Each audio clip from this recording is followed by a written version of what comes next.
previous class we had already studied about the autotrophs and the autotrophic mode of nutrition. So in this class we will study about heterotrophic nutrition and heterotrophs.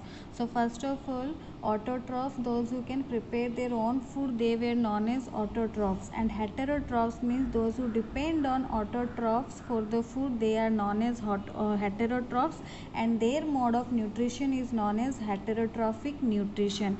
So heterotrophs means those who depend on autotrophs for their food, they are called heterotrophs, and their mode of nutrition is called heterotrophic nutrition.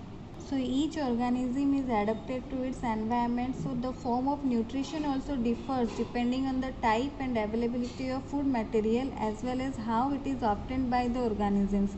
Like if we will take some examples, some organisms break down the food material outside the body and then observe it, like fungi, bread molds, yeast, mushrooms. Others take in the whole material and break it down inside their bodies.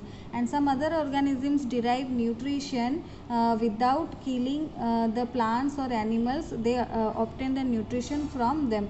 So the parasitic nutrition or the saprotrophic nutrition, different mode of nutrition are used by different kinds of organisms depending on the availability of food material as well as how it is obtained by the organism. So there are some parasitic nutritive strategies used by wide variety of organisms like cascata, lice, leech, tapeworms.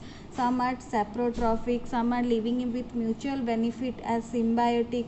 So there are different modes of heterotrophic nutrition used by different organisms. So now we will see how do organisms obtain their nutrition.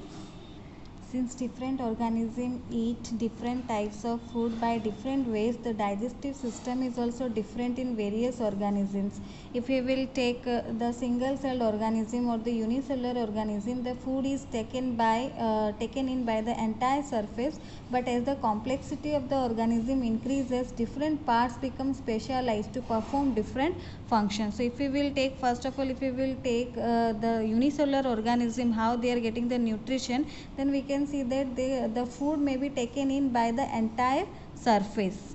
When amoeba senses food, it creates a false sweet which is known as pseudopodia. So amoeba takes in food using temporary finger-like projections or temporary finger-like extensions called pseudopodia of the cell surface, which fuse over the food particle, forming a food vacuole. Here this one is the food vacuole, this one is known as the food vacuole. So first of all, amoeba senses the food particles, then it engulfs the food using false feet which is known as pseudopodia or temporary finger like projections known as pseudopodia, and it fuses over forming a food vacuole. Inside the food vacuole, the complex substances are broken down to simpler ones which then diffuse into the cytoplasm. So normally in the food vacuole only the digestion takes place, or the complex substances are broken down into simpler one, and the remaining undigested material is moved to the surface of the cell and thrown out. So this is the way how the nutrition is taken by the amoeba.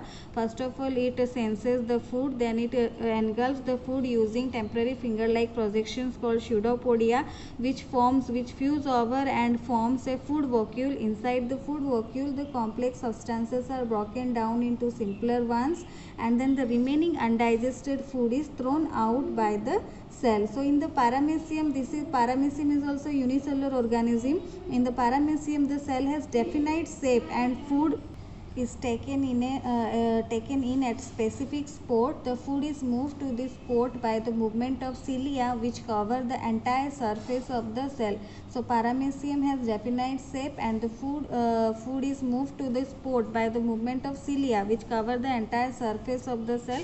So this is how the unicellular organism obtain the nutrition. So in the next class we will study about the nutrition in human beings, because human beings has a more complex structure than this unicellular organism, and they have specialized cell organs for specific functions. In the next class we will study about the digestive system of human beings.